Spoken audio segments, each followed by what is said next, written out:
ታሪክ ሁልጊዜ እውነቱን አይነግረንም። አንዳንዴ እውነቱ የተቀበረው ከጥልቅ ደኖች በታች፣ ከግዙፍ ፒራሚዶች ስር ወይም ደግሞ በሰመጡ ከተሞች መካከል ነው። ዛሬ የምንጓዝባት ሀገር የብዙዎች ህልም፣ የጥቂቶች ሚስጥር ናት። እንኳን ወደ ሀገረ ሜክሲኮ በደህና መጣችሁ። የቀለማት የጣዕምና የዘላለማዊ ደስታ ምድር። ነገር ግን ሜክሲኮ ማለት ዝም ብሎ ጭፈራና ምግብ ብቻ አይደለም። ይህች ሀገር ዓለምን ያስገረሙ ጥንታዊ ስልጣኔዎች የፈለቁባት፣ ዛሬም ድረስ ሳይንቲስቶችን ግራ የሚያጋቡ ተፈጥሯዊ ክስተቶች ያሉባትና ሞትን እንኳን በደስታ የምታከብር ልዩ ምድር ናት። በዚህ ቪዲዮ ቆይታችን በመጀመሪያ በጥንታዊ አዝቴክና የማያ ፒራሚዶች ውስጥ ተቀብረው ያሉትን አስገራሚ ምስጢራት እንፈትሻለን። በመቀጠል በየዓመቱ ወደ መሬት ስር እየሰመጠች ያለችውን ግዙፏን ሜክሲኮ ሲቲን እንጎበኛለን። ከዛም ሲኖቲስ ወደሚባሉት የምድር ውስጥ ድንቅ ሐይቆችና ለዓለም ቸኮሌትን ወዳበረከተችው ድንቅ የምግብ ባህላቸው እንጓዛለን። በመጨረሻም ሜክሲካውያን ሞትን እንዴት ወደ ታላቅ ባህል እንደቀየሩት እናያለን።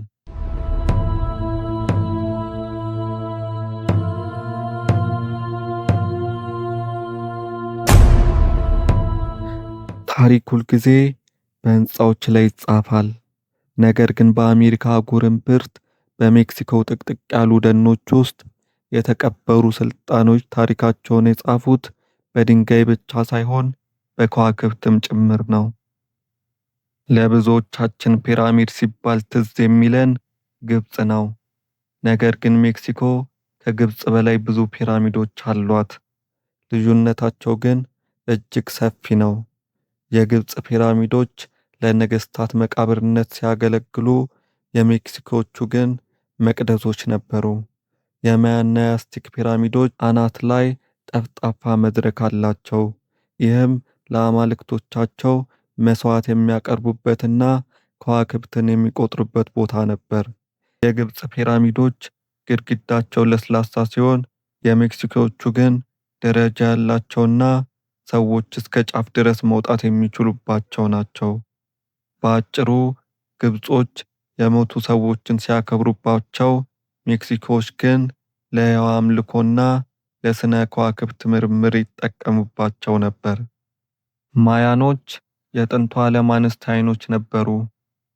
ያለምንም ዘመናዊ ቴሌስኮፕ የጨረቃን፣ የፀሐይንና የፕላኔቶችን እንቅስቃሴ በሰከንድ ልዩነት ያውቁ ነበር። ለምሳሌ ቺቺን ኢትዛ የተባለው ፒራሚድ 365 ደረጃዎች አሉት። ይህም የአንድ ዓመት ቀናት ቁጥር ነው። በዓመት 2 ጊዜ ፀሐይ ስትወጣ ፒራሚዱ ደረጃዎች ላይ ጥላው የእባብ ቅርጽ ይሰራል። ይህም በአጋጣሚ የሆነ ይመስላችኋል? በፍጹም። ይህ እጅግ የረቀቀ የምህንድስናና የስነ ከዋክብት ውጤት ነው። የእነሱ የቀን መቁጠሪያ እኛ ዛሬ ከምንጠቀምበት በላይ ትክክለኛ ነበር። ነገር ግን ይህ ሁሉ ጥበብ ጥቁር ጎንም ነበረው። በተለይ አዝቴኮች ለአማልክቶቻቸው የሰው ልጅ መስዋዕት በማቅረብ ይታወቃሉ። ፀሐይ ነገ እንድትወጣና ዝናብ እንዲዘንብ ደም መፍሰስ አለበት ብለው ያምኑ ነበር። በታላላቅ በዓላት ላይ በሺዎች የሚቆጠሩ ሰዎች በፒራሚዱ ጫፍ ላይ መስዋዕት ይሆናሉ። ይህ ዛሬ ላይ ለኛ እጅግ አሰቃቂ ቢመስልም፣ ለነሱ ግን ዓለም እንዳጠፋ የሚያደርጉበት ግዴታ ነበር። አዝቴኮች ተዋጊ ህዝቦች ናቸው። የገነቧት ከተማ ቴኖችቲትላን በሐይቅ ላይ የነበረች እጅግ ውብ የሆነች በውሃ የተከበበች ታላቅ ከተማ ነበረች። ታዲያ ይህን ያህል የረቀቁ ህዝቦች የት ጠፉ? ማያኖች ስልጣኔያቸው በከፍተኛ ደረጃ ላይ ያለ ከተሞቻቸውን ጥለው ድንገት ጠፍተዋል። ምክንያቱ እስከ ዛሬም ድረስ ሚስጥራዊ ነው። አንዳንዶች ድርቅ ይላሉ፣ ሌሎች ደግሞ ጦርነት። አዝቴኮች ግን በ16ኛው ክፍለ ዘመን የስፔን ወራሪዎች ሲመጡ በጦርነትና በአውሮፓውያን በሽታዎች ምክንያት ነው የወደቁት። ነገር ግን ደማቸውና ባህላቸው ዛሬም በሜክሲኮ ህዝቦች ውስጥ ሕያው ነው።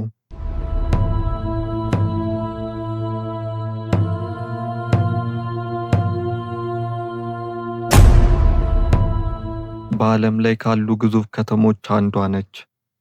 ከ20 ሚሊዮን በላይ ሕዝቦች ይኖሩባታል። ነገር ግን ይህች ከተማ በአንድ ትልቅ ምስጢር ላይ ነው የቆመችው። አሁን እያወራን ባለንበት በዚህ ሰከንድ እንኳ ከተማ ወደ መሬት እየሰመጠች ነው። በየዓመቱ እስከ 20 ኢንች የሚደርስ ስምጠት። ይህ እንዴት ሊሆን ቻለ? ሕንፃዎቿስ ለምን እየዘመሙ ነው? ከከተማዋ ስር ያለው ታላቅ ሐይቅ የት ገባ? ወደ ኋላ 700 ዓመታትን እንመለስ። አስቲኮች ከተማቸውን የቆረቆሩት ሌክ ቴክስኮኮ በተባለ ግዙፍ ሐይቅ ላይ ነበር። ከተማዋ በውሃ ላይ የምትዋኝ ድንቅ ጥበብ ነበረች። ቦዮች፣ ድልድዮችና በውሃ ላይ የሚንሳፈፉ እርሻዎች ነበሯት። ነገር ግን ስፔናውያን አካባቢውን ሲወሩ አንድ ትልቅ ስህተት ሰሩ። የሐይቁን ውሃ አድርቀው ከተማዋን በደረቅ መሬት ላይ ለመገንባት ወሰኑ። ይህ ውሳኔ የዛሬዋ ሜክሲኮ ሲቲ ለምትጋፈጠው ትልቅ አደጋ መሰረት ሆነ። ከተማዋ የተገነባችው ቀደም ሲል ሐይቅ በነበረው ለስላሳና ጭቃማ አፈር ላይ ነው። ይህ አፈር እንደ ስፖንጅ ውሃ ይይዛል። ነገር ግን ከተማዋ እያደገች ስትመጣ ለነዋሪዎቹ የሚሆን ውሃ ከመሬት ውስጥ በከፍተኛ ሁኔታ መሳብ ተጀመረ። ውሃው ከመሬት ውስጥ ሲወጣ ያ ስፖንጅ መሰል አፈር ይደርቃል፣ ከዛም ይኮማተራል። በላዩ ላይ የተሸከማቸው የቢሊዮን ቶን ሕንፃዎች ክብደት ደግሞ አፈሩን ወደ ታች ይጫነዋል። ውጤቱስ ከተማዋ ቀስ በቀስ ወደ መሬት ሆድ ውስጥ መግባት ትጀምራለች። ይህ ስምጠት በሳይንስ ብቻ የሚታወቅ ሳይሆን በዓይን የሚታይ ነው። ለምሳሌ ዝነኛው የነጻነት ሐውልት አንግል ኦፍ ኢንዲፔንደንስን ብንመለከት መጀመሪያ ሲገነባ ከመሬት ጋር እኩል ነበር።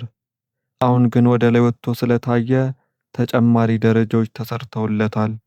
ይህም የሆነው ሐውልቱ ወደ ላይ አድርጎ ሳይሆን መሬቱ በመስመጡ ነው። ሕንፃዎቹ እርስ በርስ ይጋጫሉ፣ መንገዶች ይሰነጠቃሉ፣ አልፎ ተርፎ የፍሳሽ ማስወገጃ ቧንቧዎች አቅጣጫቸውን ስለሚቀይሩ ከተማዋ ለጎርፍ አደጋ ትጋለጣለች። የሜክሲኮ ሲቲ ነዋሪዎች በየቀኑ የሚኖሩት በሚንቀሳቀስ መሬት ላይ ነው። ታዲያ ከተማዋን ማዳን ይቻላል? ሳይንቲስቶች እንደሚሉት ስምጠቱ ሊቆም የማይችል ደረጃ ላይ ደርሷል። ነገር ግን ፍጥነቱን መቀነስ ይቻላል። ለዚህም ዋና መፍትሄ ከመሬት ውስጥ ውሃ መሳብ ማቆምና የዝናብ ውሃን መልሶ መሬት ውስጥ ማስረግ ነው። የሜክሲኮ ሲቲ ነዋሪዎች ከጥንት አባቶቻቸው አስቲኮች ተምረው እንደገና ከውሃ ጋር ተስማምተው የመኖር ጥበብን ማዳበር ይኖርባቸዋል። ካልሆነ ግን ይህች ድንቅ ከተማ በገዛ ክብደቷ ተጭና የመጥፋት አደጋ ተደቅኖባታል። ሜክሲኮ ሲቲ የተፈጥሮን ሕግ ተላልፎ የመገንባት ውጤት ትልቅ ማሳያ ነች። በሐይቅ ላይ የተገነባች ከተማ ዛሬም ያንን ውሃ ትፈልጋለች።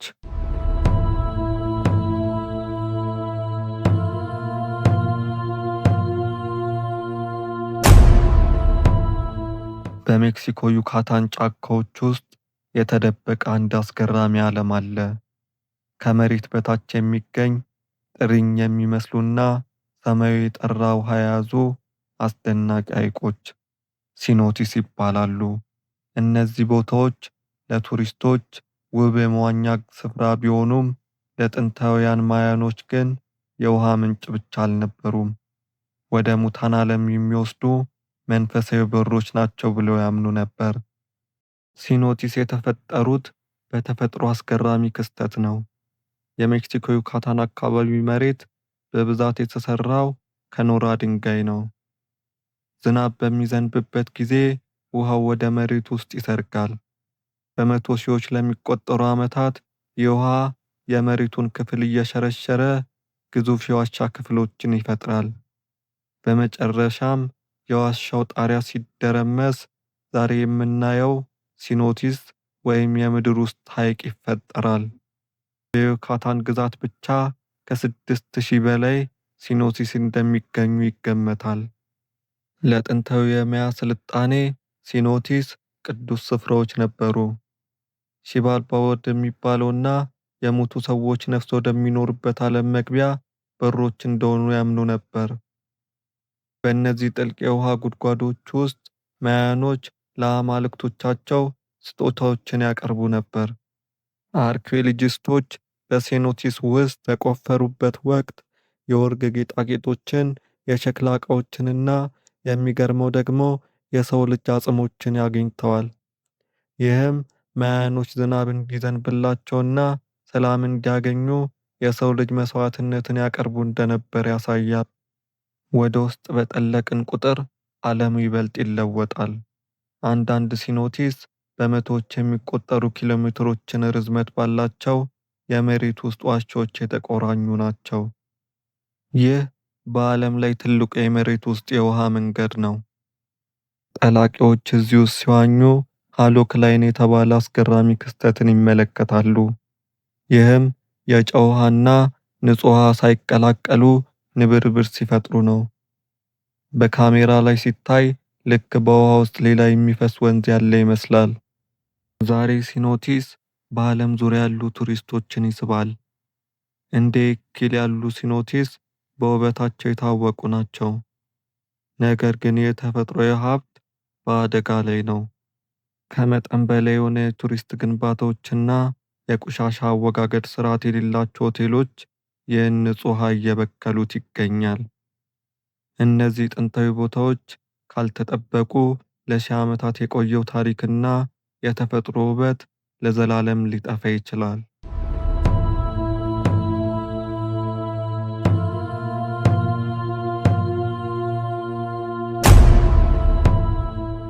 ቸኮሌት ሲባል ወደ አይምሯቸው የሚመጣው ምንድን ነው? ስዊዘርላንድ ወይስ ቤልጅየም? መልሳችሁ ስህተት ነው። ቸኮሌት የተወለደው እዚህ ሜክሲኮ ውስጥ ነው። ከዛሬ 3000 ዓመታት በፊት የማያና የአስቴክ ስልጣኔዎች የካካዋን ፍሬ እንደ ወርቅ ያዩት ነበር። እንደውም ፍሬው እንደ ገንዘብ ያገለግላቸው ነበር። ለነሱ ቸኮሌት ዛሬ እንደምናውቀው ጣፋጭ ከረሜላ ሳይሆን ሾኮላቶ የሚባል መራራና ቅመም የበዛበት መጠጥ ነበር። አስቴኮች ይህን መጠጥ የአማልክት መጠጥ ይሉታል። ጉልበትና ጥንካሬ እንደሚሰጥ ስለሚያምኑ ተዋጊዎቻቸው ወደ ጦርነት ከመሄዳቸው በፊት ይጠጡት ነበር። ስፔናውያን ወደ ሜክሲኮ መጥተው ስኳር እስኪጨምሩበት ድረስ ቸኮሌት መራራና በቀር የሚቀመም መጠጥ ነበር ብሎ ማመን ይከብዳል። ሜክሲኮን ያለ ታኮስ ማሰብ አይቻልም። ታኮስ ማለት በቀጭኑ የበቆሎ ዳቦ ላይ ስጋ፣ አትክልትና ቅመማ ቅመም ተደርጎ የሚቀርብ ምግብ ነው። ነገር ግን ዝግጅቱ ቀላል ቢመስልም ጥበቡ ጥልቅ ነው። በሜክሲኮ ከ1000 በላይ ታኮስ አይነቶች አሉ። በጣም ታዋቂው ታኮስ አል ፓስተር ይባላል። ይህ ታኮስ በመካከለኛው ምስራቅ ሻወርማ ተጽዕኖ የመጣ ሲሆን አናናስ ከላይ ተጨምሮ የሚቀርብ ልዩ ጣዕም ነው። እያንዳንዱ ንክሻ የባህል ውህደት ውጤት ነው። ይህ ምናልባት በዓለም ላይ በጣም ውስብስብ የሆነ ወጥ ሳይሆን አይቀርም። ሞሌ ይባላል። በዚህ ወጥ ውስጥ ምን ያለ ይመስላችኋል? ከ20 በላይ ግብአቶች ከተለያዩ ቃሪያዎች ጀምሮ እስከ ለውዝ፣ ቅመማ ቅመምና ቸኮሌት ይገኝበታል። አዎ፣ ቸኮሌት ለወጡ ልዩ ጥቁር ቀለምና ጥልቅ ጣዕም ይሰጠዋል። ሞሌ አብዛኛውን ጊዜ ለሰርግና ለትልልቅ በዓላት ይዘጋጃል። ሜክሲካውያን ምግብ ፍቅር ነው የሚሉት አባባል በዚህ ወጥ ውስጥ በተግባር ይታያል። ምክንያቱም አንዲት ድስት ሞሌ ለማብሰል ቀናትን ሊፈጅ ይችላል። ወደ ሜክሲኮ ሄዳችሁ የጎዳና ላይ ምግብ ካልበላችሁ ሜክሲኮን አላያችኋትም ማለት ነው። ግን ተጠንቀቁ። በሜክሲኮ ይህ ሳልሳ አያቃጥልም ከተባላችሁ አትመኑ። ቃሪያ ለሜክሲካውያን የህይወት ጣዕም ነው። ሳልሳ በየምግቡ ላይ የሚደረግ ነፍስ ሲሆን የቅመሙ ኃይል ተመልካችን እንኳን ሊያስነጥስ ይችላል። የሜክሲኮ ምግብ ከጣዕም በላይ ነው። ቤተሰብን የሚያገናኝ፣ ታሪክን የሚዘክርና ለዓለም ድንቅ ስጦታዎችን ያበረከተ ጥበብ ነው።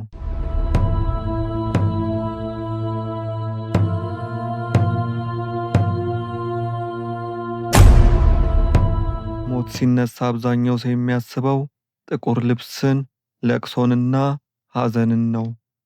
ነገር ግን በዓለማችን ላይ ሞትን በደስታ በዘፈንና በደማቅ ቀለሞች የሚያከብር አንድ አስገራሚ ሕዝብ አለ። ይህ በዓል የጀመረው ትላንት ወይም ዛሬ አይደለም። ከ3000 ዓመታት በፊት በአስቲክ ስልጣኔ ዘመን የነበረ ጥንታዊ እምነት ነው። ለአስቲኮች ሞት የሕይወት መጨረሻ ሳይሆን ወደ ሌላኛው ዓለም የሚደረግ ጉዞ መጀመሪያ ነበር። በእነሱ እምነት የሞቱ ሰዎች ነፍስ ወደ ሚክትላን ወይም ወደ ሙታን ዓለም ይሄዳል። በየዓመቱ በዚህ ወቅት ደግሞ የሙታን ሰዎች ነፍስ ወደ ምድር ተመልሶ ቤተሰቦቻቸውን እንደሚጎበኝ ይታመናል። ስፔናውያን ሜክሲኮን ሲወሩ ይህንን የአስቲክ በዓል ከካቶሊክ እምነት ጋር አቀላቅለውት ዛሬ ለምናየው በዓል መሠረት ሆነ። በዚህ በዓል ወቅት በየቤቱ ኦፍሪንዳ የሚባል ልዩ መስዋዕቶች ይዘጋጃሉ። እነዚህ መስዋዕቶች ለሞቱት ዘመዶች የሚቀርቡ የክብር ስጦታዎች ናቸው። መሠዊያዎቹ ላይ 4 የተፈጥሮ አካላት ይወከላሉ፤ ውሃ፣ ነፋስ፣ መሬትና እሳት። የሚገርመው ነገር መሠዊያው ላይ የሚቀመጠው ምግብ የሞተው ሰው በሕይወት እያለ ይወደው የነበረው ምግብ መሆኑ ነው። ተወዳጁ መጠጥ፣ ሲጋራ ወይም የልጆች መጫወቻ ሳይቀር ይቀመጣል። ይህም ነፍሳቱ መጥተው ሲመገቡ መንገዳቸውን እንዲያስታውሱ ነው ተብሎ ይታመናል። በዓሉን ልዩ የሚያደርገው ሲምፓሱቼ የተባለው ደማቅ ብርቱካናማ አበባ ነው። ይህ አበባ የሙታን አበባ ይባላል። ሜክሲካውያን የአበባውን ቅጠሎች ከመቃብሩ እስከ ቤታቸው ደጃፍ ድረስ ይነሰንሱታል። ለምን ይመስላችኋል? የአበባው ጠረንና ደማቅ ቀለሙ ነፍሳቱ ሳይጠፉ ወደ ቤታቸው እንዲመጡ እንደ ጂፒኤስ ያገለግላቸዋል ተብሎ ይታሰባል። ምሽቱን ደግሞ ቤተሰቦች ወደ መቃብር ቦታ ይሄዳሉ። ነገር ግን እዛ የሚሄዱት ለማልቀስ አይደለም። መቃብሩን በአበባና በሻማ ያስውቡታል። የሚወዱትን ሙዚቃ ይከፍታሉ፣ አብረው ይበላሉ፣ ታሪኮችን እያወሩ ይስቃሉ፣ ሞትን በደስታ ይጋፈጣሉ። በዚህ በዓል ላይ በብዛት የምናያት የአጽም ምስል ላካትሪና ትባላለች። ይህች ምስል በመጀመሪያ የተሳለችው በሀብታሞች ላይ ለማላገጥ ነበር። ሀብታምም መሆንን ድሃ መጨረሻችን አጽም መሆን ነው የሚል መልእክትን ያሳያል። ዛሬ ግን ካትሪና የጥንካሬና የውበት ምልክት ሆናለች። ሰዎች ፊታቸውን በሚገርም ጥበብ እንደ አጽም ይቀባሉ። ይህ ለሞት ያላቸውን ክብር እንጂ ፍርሃት አለመኖሩን ያሳያል። ዲያ ደ ሙርቶስ ከሐዘን ይልቅ ፍቅርን፣ ከመረሳት ይልቅ ትውስታን የሚመርጥ በዓል ነው። በሜክሲካን ዘንድ አንድ ሰው የሚሞተው ለ2 ጊዜ ሲረሳ ብቻ ነው። ስለዚህ በየዓመቱ ስማቸውን እየጠሩ የሚወዱትን ምግብ እያቀረቡ ዘላለማዊ ያደርጓቸዋል። እንግዲህ ሜክሲኮን እንዲህ ባለ መልኩ ተመልክተናታል። ከጥንታውያኑ አስቲክና የማያ ስልጣኔዎች ምስጢር ጀምረን ሞትን በደስታ እስከሚያከብሩ ድንቅ ሕዝቦች፣ ከሚሰምጠው ግዙፍ ሜትሮፖሊስ እስከ ምድር በታች ባለው አስደናቂ ሐይቆችና የዓለምን ምላስ እስካረካው ጣፋጭ ምግባቸው ድረስ ተጉዘናል። ለዛሬ ይዤላችሁ የቀረብኩት ቪዲዮ ይህን ይመስል ነበር። ሀሳብ አስተያየታችሁን በኮሜንት አሳውቁኝ። ላይክ፣ ሼር፣ ሰብስክራይብ ማድረግ እንዳይረሳ። በሌላ ቪዲዮ እስከምንገናኝ መልካም ቆይታ